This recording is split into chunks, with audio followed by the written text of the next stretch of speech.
I guess what we could do is we could kind of get started. There's Joe. All right, so we'll go ahead and get started. Shep, if you could lead us in prayer, that would be Sure. super. Okay. Thank you, Anthony. All right, Lord. Again, we just thank you for this day, and thank you for the information, Lord. Thank you for protecting us and our families, Father. Just blessing the work of our hands in Christ's name. Amen. Amen. Amen. Thank you so much. So, Joe, glad you popped on here. If you would give the good people of Century 21 an update on what's going on. I know you got some fantastic news as always. So, we're on tiptoe anticipation to hear what you got, brother. So I want to start by saying I think we're at a tipping point. So, I mean, 2020 was a phenomenal year. It was a strong seller's market. If we're not there yet, I think we're very close to that tipping point where that pendulum is going to start swinging back the other direction. Hopefully, start seeing a little bit more of a balanced market. Couple big things going on. For those of you that aren't following, the 10-year Treasury note, it's peaked up quite a bit this morning again. It is up there. You know, when it goes up, so do rates. They're tied directly to each other. So 10 years peaking up, it's up about 5 basis points. Mortgages are up about 30 basis points. What does that mean? VA rate today, it's hard to believe. 3 weeks ago, I was quoting 2.25. Now you're looking at a solid 2.99. We knew it was coming. We're starting to cross that 3 threshold. Keep in mind, 3% is still a phenomenal rate. When you look at our national average of 7%, 3% is still extremely low. But there is a psychological element to home buyers when that first number in front, that 2.25, 2.5, 2.75, 2.99, it doesn't really hit them until you cross that first number, that 3%. As soon as you say that 3, psychologically, they just kind of shut down. Woe is me. It takes a few weeks to rebound from that. Happens every time. So we've kind of hit that threshold, seen some stagnation in the market over the last 2 weeks just because of that. Definitely seen refis trail off. They're pretty much non-existent anymore. But yeah, VA rates, you're looking at 2.99, FHA 3.375, conventional still right there, 3.375. So rates are still good rates. Good economic news this morning. Housing starts surprisingly down 10%. That's kind of huge. So I'm waiting for the home builder confidence reports to come in. So I'm thinking there's some concerns with the rising rates. Even with the shortage of inventory, that there's some concerns there in that construction market. So I'm going to keep my finger on the pulse there, kind of wait for the reports to come in. Other big news was last week after our meeting, Fannie and Freddie signed an agreement with the federal government, FHFA, that no more than 7% of their portfolio will consist of non-owner occupied properties. So that means investment properties and second homes. So that being said, currently their portfolio is greater than 7%. So Fannie and Freddie are no longer purchasing investment and second home loans. So a lot of your loan officers out there, they're going to tell you they can't do them. I can still do them because I have private equity to fund them. All right, I'm not selling them to Fannie and Freddie. I've got my own private equity. I got a couple $1 billion set aside for that. So we can still do them. We're one of the few lenders in the nation that can still do second homes and non-owner occupied investments. So bring them to me, but you are going to find it more challenging, which is going to help balance the market some more.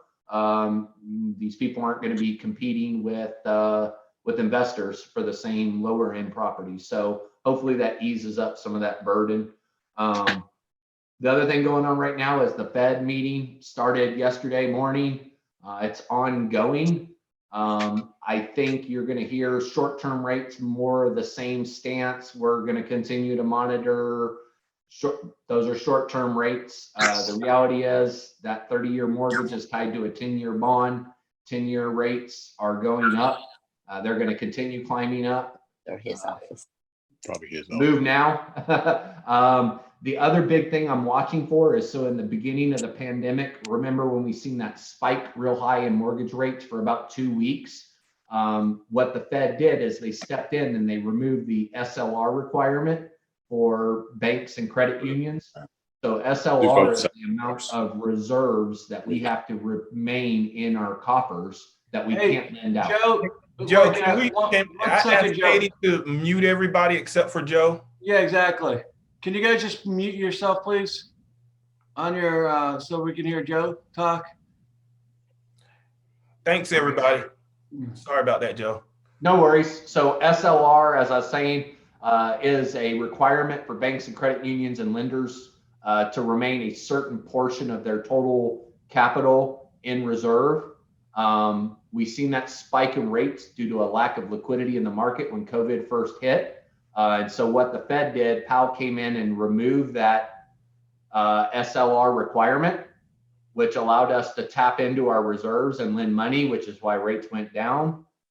Today, they have to make a key decision whether or not to extend that, or if not, it expires March 31st. Powell is in a very bad position. This year is a reappointment and confirmation year. And the Dems only feel that that is a break, let's say, to the big banks. They don't understand the third and fourth order consequences. If for some reason that SLR does not get extended today, which we'll find out at about 1 o'clock during the press conference, I would expect a spike of probably near 1% in rates. We very well could be back up near 4% by the end of day today. So I am watching that very closely. We'll see how it goes, but that's my number one concern. If you have borrowers that were pre-qualified with rates climbing as fast as they are, and they're near their max, you definitely, before writing an offer, need to check with that lender and make sure that they still qualify. Because I can't tell you how many contracts that I've had written that the agent sat on it for 7 days, 10 days during due diligence. And by the time they delivered the contract to me, rates had gone up so much that the borrower no longer qualified. That was probably about 6 this week. So I try to get them locked in as fast as I can get a contract. I trigger it, get it locked, but without a property address, we can't lock. So definitely in a hard locking stance. I recommend your clients lock. If they're not locking, they stand the potential of not being able to get a home very quick. So rates have not been flat and they have not been declining. They're gradually increasing on a daily. So I'm locking everybody in. My entire pipeline's locked in. What are your questions? There's a lot going on right now. So I have a quick question, Joe. So how long are your rates locked for?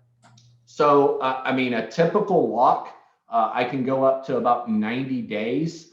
And then beyond that, I do have extended rate lock options. My longest lock right now is 270 days. That 270-day lock is going to be higher than the 30-day lock. And it does require a commitment fee. Typically, it's about 0.5% of the loan amount they're going to have to place on deposit at the time of lock. They can do that on a credit card. The good news is, as long as they close and fund with Loan Depot, that gets credited back to them as a deposit. The only time they stand a chance of losing that money is if they don't close with Loan Depot. The other advantage is I can do a 30-day float down. So once we're within 30 days prior to closing, so it has both upside and downside protection. If rates were to be lower than what we locked them in at, I don't think it's going to happen. But if they were, I can float down to the current market rate once we're 30 days within closing. So right now, if I had new construction contracts coming in, I think I've locked 4 270-day locks in just this week. So definitely a great product that not a lot of lenders offer, especially if you're looking at new construction.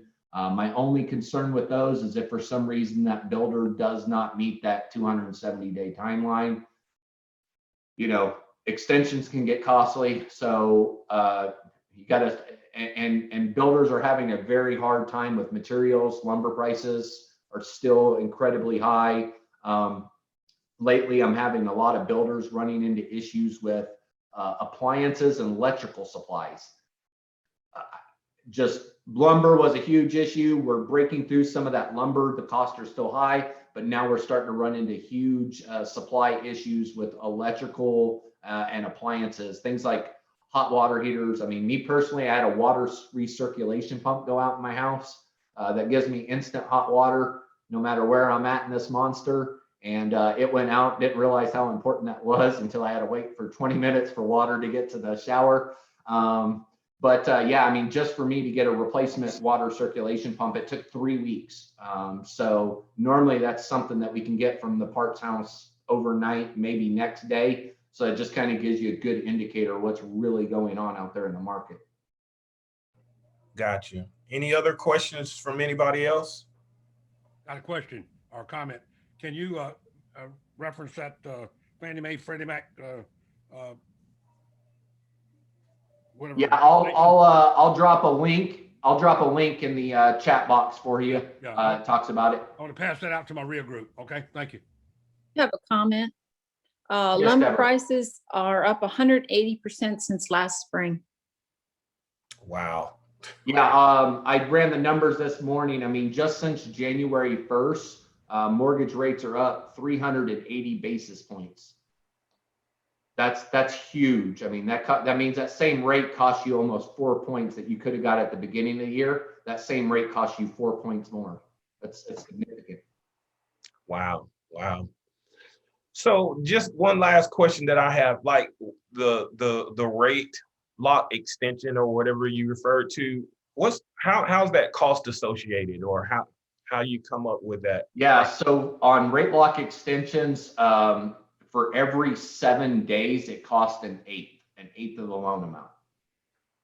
So, you know, if that's a $200,000 loan, you take 200,000 times 0.00125, and that's going to cost you $250 for every 7 days. Okay. So And that's really why it's really important that if we're locking, that we give that buffer, because obviously these builders can't. It's hard to find a builder right now that will give you a closing date. I mean, I've got builders signing open-ended contracts that just says that we'll close possibly sometime in 2021. They won't even give us an estimated like August, September. And those are difficult conversations because I don't know where rates are going to be between now and then. I can't really lock because I don't know how long it's going to take. They don't know because of materials and weather and supplies. And I mean, it's a lot going into it. It's complicated. And the last question I had was, like, what's the difference between the percentage point in payment, like to go from a 2% to a 3%, or? Yeah. What loan amount? Let's just say 200,000. On 200,000, we can do Yeah. that real quick. Let's see. 200, 30, and 3. All right, so we're looking at, on 200,000 at 3%, we're looking at a principal and interest payment of $843.21. If I were to bump that up to 4%, you're talking about $954, so $110 a month on 200,000. Got you. So that could change for somebody today, basically. Significantly, especially if they're like real close, they're on the borderline of qualifying, not qualifying. That could throw them completely out of the realm of qualifying. Got you. All right, Joe, thanks a lot for your information. Sam, is there anything else you want to add or take away or whatever you want to do? I just want to say that, you know, part of what Joe and I have to do is because of the rates, if someone's not under contract and we're going to lock them later, we just try to qualify them at a little bit higher rate just in case. Because if we qualify them at 2.99 and they don't have a contract for 2 weeks, that 2.99 could be 3 1/8, 3 3/8. So we just try to qualify them a little bit higher just in case rates go up, especially if they're right at the borderline. So, I mean, we're aware of the rates moving, and we try to mitigate that by doing that. And the one question that I get questions from realtors all the time was, what's their max? Well, you know, that's a loaded question and a moving target, because I don't know property insurance. I don't know what their taxes are. I don't know what interest rate. So that variable is pretty significant. So that's always a loaded question. What's their max? So, well, especially if they applied for. If their max in Phoenix City is one number, that same max in Columbus is now different because taxes are so much higher. So it's a variable that we can't control. Okay. All right. Good deal. All right, guys. Thank you, Loan Depot, for all your information. As always, we appreciate the information, and we appreciate you guys always being in our meetings to give us the up-to-date information. So thanks a lot, guys. So we want to go ahead and move forward. We want to talk about the marketing unknowns, the do's and the don'ts. And I think this is some information that we just want to share to give you guys some insight on some things. Some of this information you may know, and some of it you may not. But before I dive in on that, I got some good news to share, Alex and Shep. Just want to let you know that my daughter passed her real estate exam yesterday. So she is actually on the call, Chelsea Smith. So she is a new agent with Century 21. So I'm really proud of that. Thanks for everybody who helped, Miss Lily and everybody. So when you see her, please congratulate her. But she's a new agent with us. So everybody will get to meet her soon.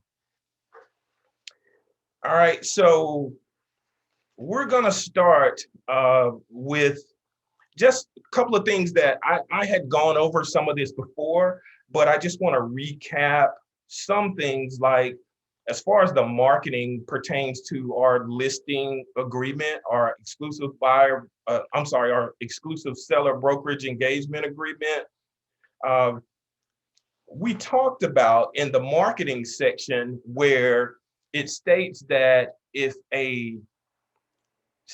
we list a property, the seller basically has to have permission from the broker in order to advertise on social media.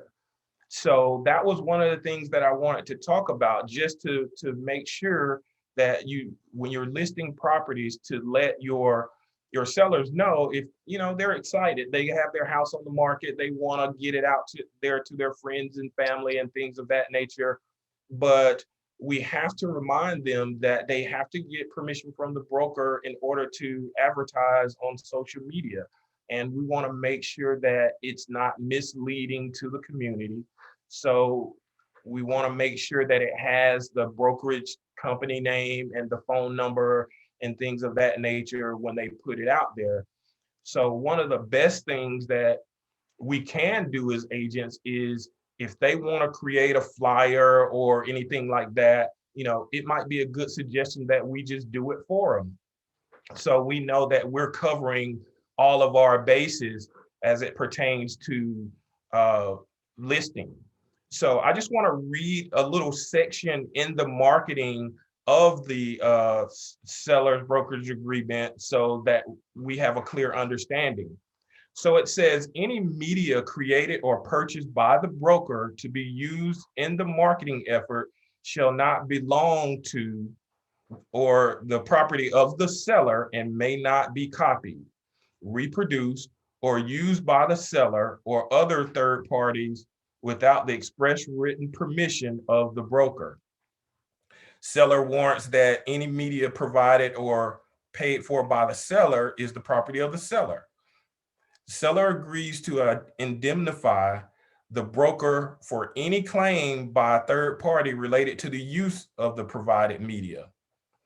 Brokers shall be allowed to use seller provided materials during the term of the agreement with any third party for the purchase of marketing the property, and the seller acknowledges that the broker shall not be liable to the seller for the continued use of media by third parties after the termination of the agreement. It's kind of important.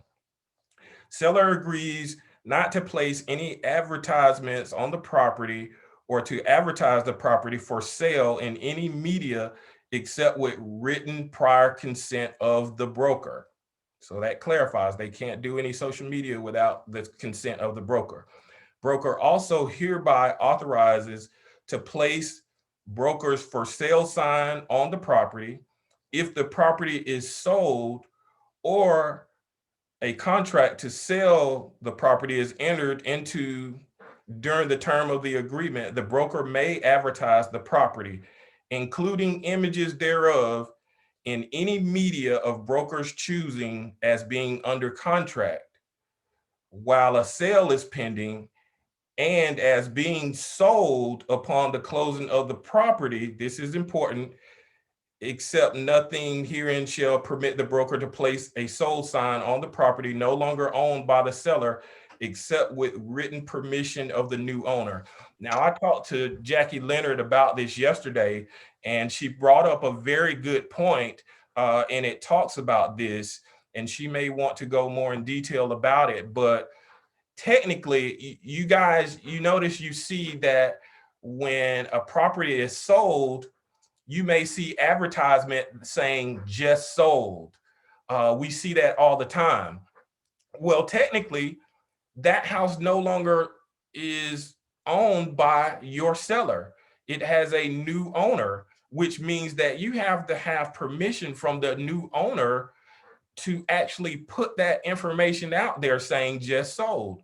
So you're advertising a property of a new owner that you have no type of agreement with. So Jackie, if you're on the line, do you want to go any more in detail about that or what your team does in those situations? Well, no, I don't. But since you asked me, we have a form. I went to a class for marketing, and the teacher said that we have to do that and to keep from being sued, really, because you put out there that, hey, I just sold this in your neighborhood, and you don't have anything written from the new homeowner. You've just put yourself and the company in jeopardy. So we created a form that we send to the buyer's agent, asking the buyer's agent to get the buyer to sign off, giving us permission to use the image of the house in our advertising. So when do you do that? When do you get that signed? On or before closing. By the buyer? Yep. By the new buyer. Yes. Okay. All right. That's an excellent idea. That's an excellent idea. And I never even thought about that until you mentioned it yesterday, and I was like, wow, that's really good information. And I never thought of it, but it makes total sense that you no longer have an agreement, or you don't have an agreement with the new homeowner, but you're advertising their property without their permission. Right. And we'd be glad to share that form with anybody who wants it. Okay. So let me be clear. I have a question. So this is prior to the closing, because I do understand that we were doing that just at the closing. You must not go back until you get permission from the new owner. But under the understanding that you're saying, once the contract has been sealed and we're headed toward closing, we still have to get that permission prior to the closing. I get it, because it's easier for the buyer's agent to contact them. Yes. At that time. Sometimes we get it right at the closing table so that we can explain to them. Closing. That's right. Okay. Because prior to, they don't technically own it. Right. They don't, but I'd hate to wait and forget about it and can't get in touch with them. Yes. All right. But it takes effect after closing. After closing. That's what I wanted to make sure. I like it. Yeah, that's very important. We've done And that. Joe, I saw you. Jim, I saw you. We'll get that to you. Okay. All right. Thank you so much, Jackie, for that information. You're welcome. The next thing that I want to talk about. Anthony, Deborah asked if that would be applicable in Lee County as well. That's applicable, period, in the entire United States, because you cannot advertise somebody else's property. You might Okay. have to do, Anthony, under regulation 521.09 under advertising. If you advertise in Facebook as an agent, you must disclose the broker's name and the broker's telephone number at a minimum, okay? Absolutely. Because if you don't, this is a violation of the advertising rules and regulations, and you can get fined by GAR and the National Association of Realtors. Absolutely. Absolutely. So you're exactly right. So, and I'm going to touch on that a little bit more a little later as well. Did anybody else have anything else about that? Okay. So the other thing I wanted to talk to you guys about is photographs. So that's very important when we're marketing, when we put pictures out there on the MLS. Like sometimes I use Doug Roth, and I actually use him to go out and take photographs, professional photos of properties that I have. So I had a situation where an agent just recently took the photos that that Doug had put out there, or that I had put out there that Doug had done, and the listing had transferred from me to another agent, and they used those photos, and technically they cannot do that. They cannot use those photos. And Doug's information is copyrighted. So in all of his pictures, you'll see a C in the bottom right corner of his photos. So this isn't just something that our local board is doing. This is a violation of the National Association of Realtors. So it also discusses that. So I want to just kind of clarify. I want to read what the copyright and legal of NAR says. So it says, copyright is a branch of the intellectual property that protects creative works. A copyright owner has exclusive rights that allow control of how the copyrighted work is used by others. For example, using a photograph without permission in advertisement, or even playing music without a license at an event, may create liability of copyright infringement. Real estate professionals must be cognizant of copyright issues when it comes to listing content, most notably in connection with listing photographs. As original works of authorship, listing photographs are copyrighted, and the owner, who, not the owner as in the seller, but the owner who took the picture, may dictate how the photos are used. Improper use of listing content can create legal problems for agents, brokerages, and MLSs. It's crucial that real estate professionals know their rights regarding listing photos and listing content, as well as risk management strategies that can be used to avoid copyright infringement. And we'll talk to you about that, what Jackie does and her team. Complying with the Digital Millennium Copyright Act, or DMCA, will also protect website owners from third-party misuse of photographs within IDX. Now,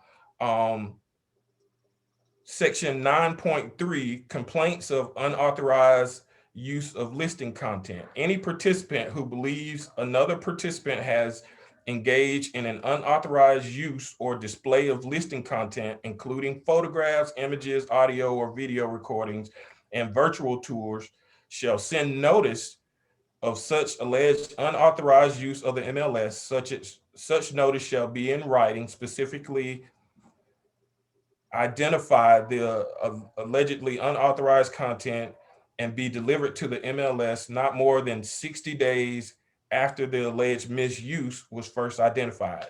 No participant may pursue action over the alleged unauthorized use and display of listing content in a court of law without first completing the notice and response procedures outlined in Section 9.3 of the MLS rules.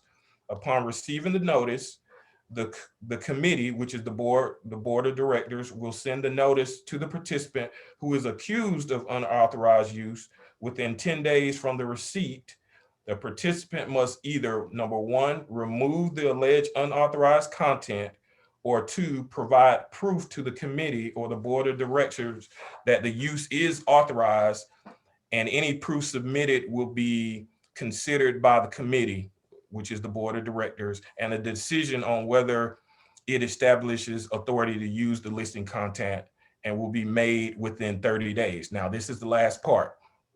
If the committee determines that the use of the content was unauthorized, the committee may issue a sanction pursuant to Section 7 of the MLS rules, including a request to remove and or stop the use of the unauthorized content within 10 days after the transmittal of the decision.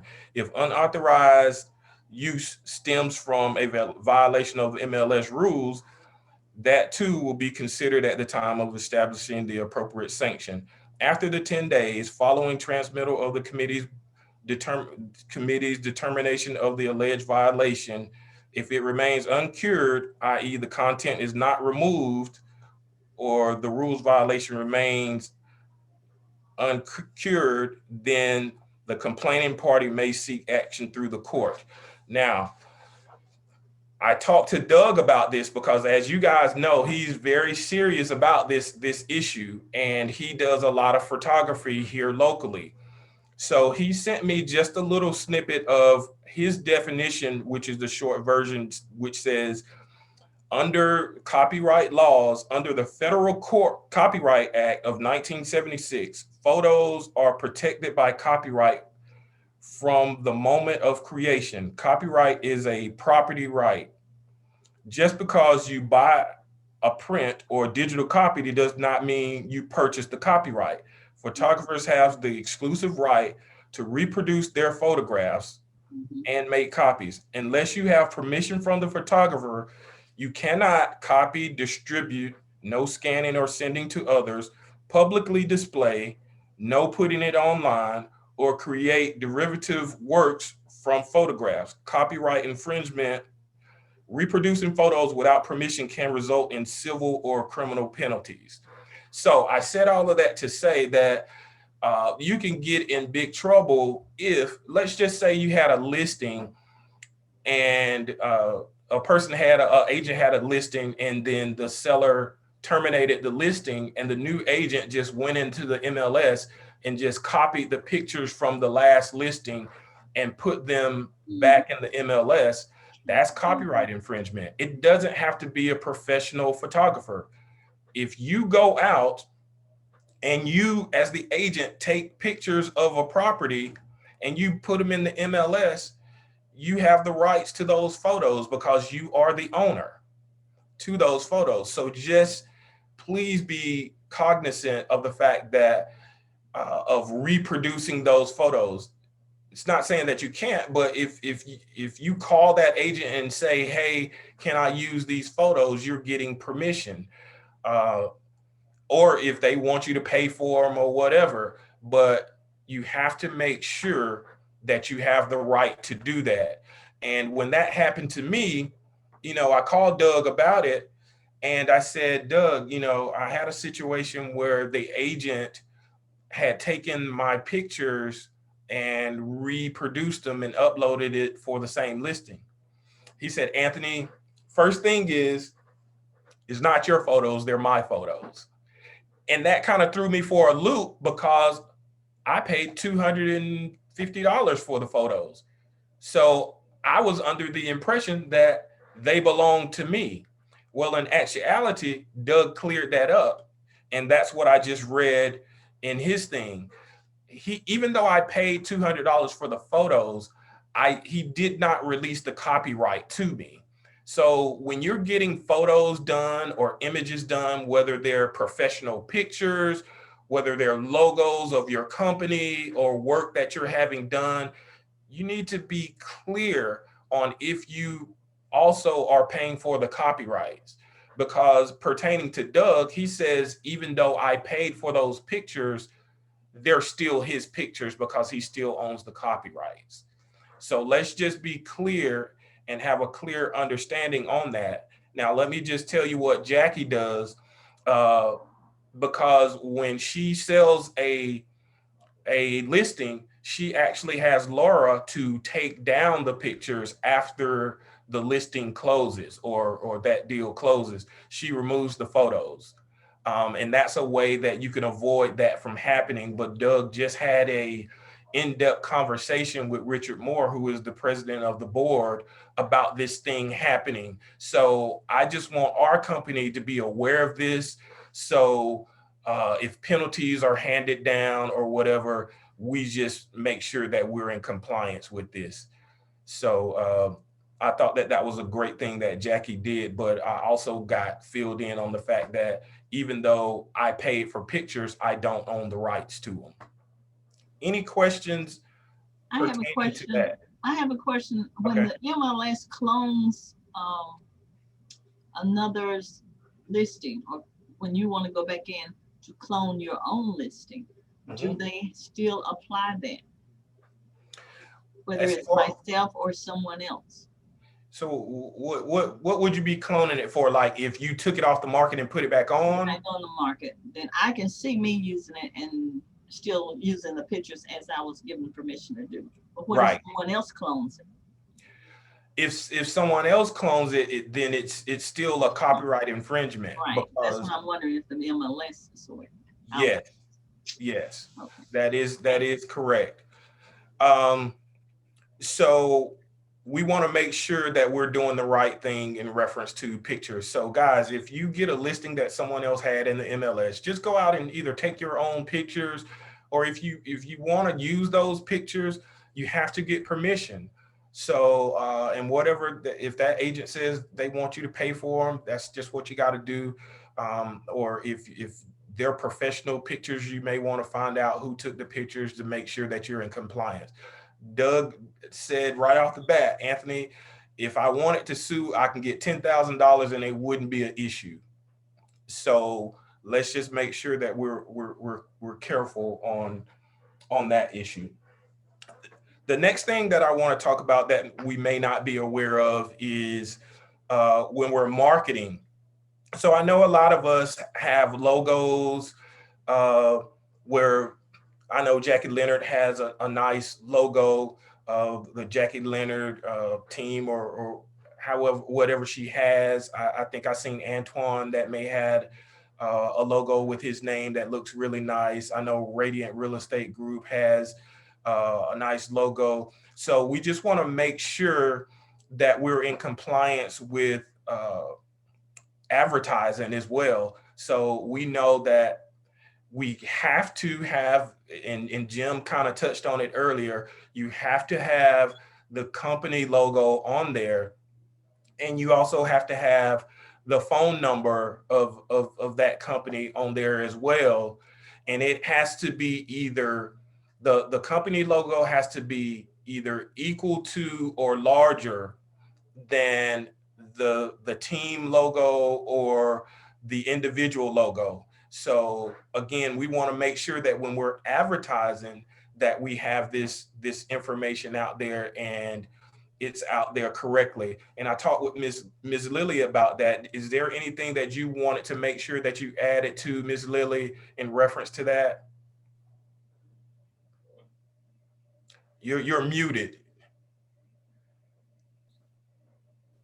Thank you. Good morning to everybody. Just wanted to back up what I really appreciate you for doing this. It's one of the biggest things that we have when we teach license law is to understand advertising in this new age. Now we not only have advertising in this new generation, we now have advertising in this new generation with the pandemic. And that means a lot of people are putting a lot of things online that are not compliant. And one of the things that you mentioned, the company's name that you are affiliated with must be, this is not an option, it is something that you must put on there. No matter how you get your branding done, you need to advertise the company that you are affiliated with their phone numbers. Now, you're not required to put the addresses anymore, but you do have to put the phone numbers. If you're doing social media, everything you put on Facebook, everything you put on Instagram needs to show your company's affiliation. If you can't put it all on there, I know they have these little 15-second, okay. Then you need to put the link. And that link doesn't need to go directly to your team or your advertising. It needs to go to the companies and then to yours, because the company is first and foremost. That's what you advertise. Then you can advertise yourself. You can advertise because you're building your business. So it's very common that people have brands. I got a brand that I've got coming out. I got a brand, but I got to do it on Central 21. I've got a brand on my school, but that has to be either adjacent to or above you. It can't be little tiny things in the corner, then you've got all your brand up here. Because people must have no question about who to call if something goes wrong with your listings or your buyers. So it has to be the company first and foremost. And then, of course, I like to toot my own horn too. And I see some of the logos, they're really nice. I brag about all the logos. And my SAR has a great team logo. I love it. And I love the way they advertise. But I just want you to be careful that whatever you put out there, you have to see that Central 21 somewhere. And it has to be linked to it. And that's on the 521.9. You need to go and read that law on advertising and social media. I think I had one other thing. They haven't cleared or even gone back to it, because the pandemic started when they were talking about team names and group names and individualized branding. You need to be careful on how you get your names done, and please make sure that you check with the commission to see if your name branding is compliant. All right. That's a good point. Like I read a little bit of it where it was talking about certain things you can't put in your team name. And they haven't made a decision, of course, because of the pandemic. They're not meeting, but they're discussing what can and cannot be included in a name or even a team name. And some of the things that they were discussing is you can't have the words associate brokerage company, corp, Inc., LLP, broker, corporation, and the word real estate and stuff like that. But you can put group or team. So like, for example, Radiant Real Estate Group it clarifies that it's a group. So those are things that we have to be mindful of. They're still in discussions about that. Once they come back from this pandemic and they're back meeting, those are some of the things that they're going to go in more detail and discuss more. So as we get the information, we will give it to you just to make sure that we stay in compliance. I do see a question that I guess Delois may have asked for clarity purposes, Ms. Lilly. She said, is this only for listings or for all advertisements? And I think it's for all advertisements. It's for all advertisement. It's for anything that you put out to the consumers or to the public.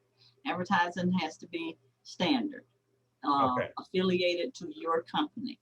And to touch on what he was saying for the names, they haven't made a decision because so many people are already branded with some of those words, and they're trying to see if they can allow them to keep some of those words, like real estate group. But when I know you're with ABC Realty and you're a group in ABC Realty, then it's okay. But they're trying to see if they're going to eliminate the words realty, real estate, real property company, and the word company in group or individual names. That may be a possibility, but the reason is expenses, because it would cost them a lot to change all of their names and all of their branding, but it might come to that. Absolutely. Thank you. They don't want you to be mistaken as a company. Absolutely, because we have a responsibility to be truthful and honest, and that goes to with the sellers, making sure that the company name is out there and that they're not advertising. So everything that we have needs to have Century 21 Premier on it, just for clarity purposes. There's one other thing that I want to touch on before we wrap up. I think we're right at the end point. but Shep and I had a conversation in reference to an agent that talked about if a home is temporarily off the market, what do we do in those situations? Do we actually have to take the sign down and things of that nature? So I did call the board just to get clarity on that. And what the board actually says is in the MLS rules, it actually says that if the section 2-10 availability of listed property, listing brokers shall not misrepresent the availability of access to show or inspect listed property. So if the property is not available to show, we don't want to misrepresent the availability of it. So in that situation, and Shep will go more in detail about it, but as a company, we're just going to say, take the sign down so that it is not misleading. But I did also talk to Lori because I wanted to make sure that we're still in compliance with the lockbox. So the rules of the MLS says that you have 10 days to turn in that lockbox. So if the house is going to be off the market more than 10 days, you probably need to turn the lockbox back in order not to be fined. But if it's going to be less than 10 days, you should be fined in reference to that, and you shouldn't get any fines.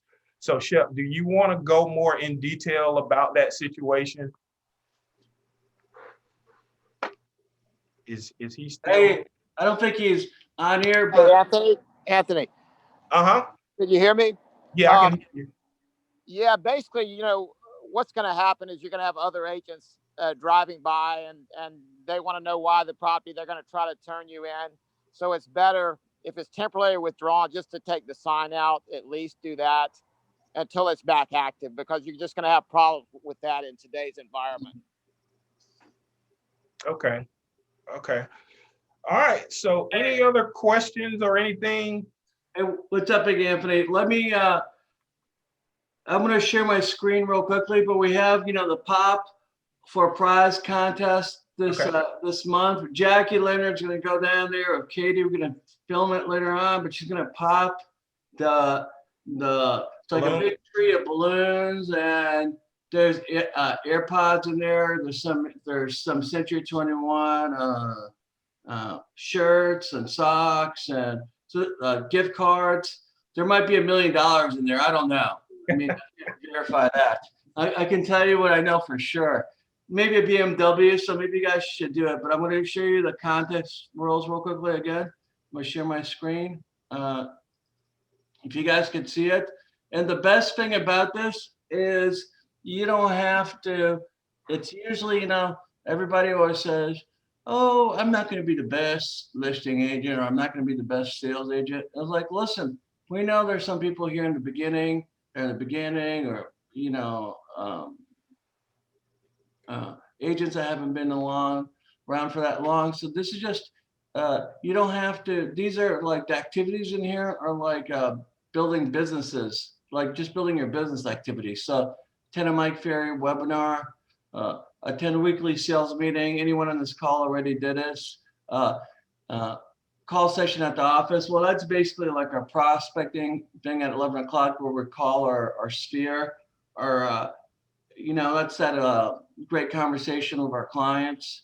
Role play, do a listing presentation in front of like Anthony, Shep, or me, set an appointment, send a pre-listing package, go on a listing. So you don't even have to necessarily get a listing or a sale. We just need you to do these activities. So if you do these activities, you do all of them, you get to pop the balloons, and we have like 25 balloons. And so that's I'm going to stop sharing now. You only have to do 10 out of 14 items. Yeah, only 10 out. Dude, what a steal. Are you serious? I feel like an infomercial. 10 out of 14. Lily, where you at, Lily? I'm right here. You're talking a big game on this webinar, but I need you to go ahead. Hey, watch out. You, I need you to go ahead and pop this 14. balloon. when I do 14, do I get 2 pops? Maybe. You know, that's you're supposed to be a rule follower, not a rule breaker, Miss Lily. But like, yeah, you know what? You do all 14, you get 2 pops. How about that? How about that? But the other thing too, this is important. We just had this situation. I don't think Anthony even knows about it, but I think we'll be okay as a company. We should be pretty good shape.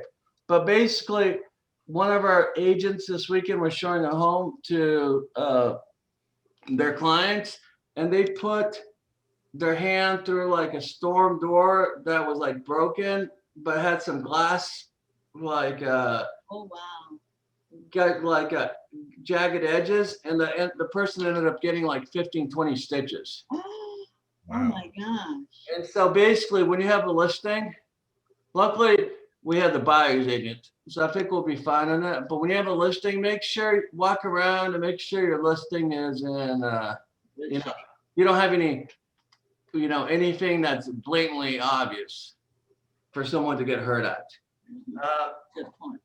But that's good. Anyways, I got Anthony. I'll let you wrap it up. Well, that's it. I mean, I wanted to share that information. If anybody has any questions, feel free to contact me, Shep, or Alex with any issues. Thank you, Ms. Lily, for your information. Thank you so much for everything that you do for our company. Jackie, thank you for your information. We just appreciate everybody and everything that you're doing. I forgot to mention another new agent, Patrick Wilson. He's on the call. Let's congratulate him as well for being with the company. So guys, we're growing by leaps and bounds, and definitely proud of everything that we're accomplishing. Hey, did you announce, I just came back from an announcement, did you announce Joe Herman too? Actually, no, I was wondering who that Joe was. Yeah, so Joe is awesome too, just like Patrick. But Joe used to be like, you know how you have the Georgia Bureau investigation? Here he is. He was in charge of the Alabama Bureau of Investigation.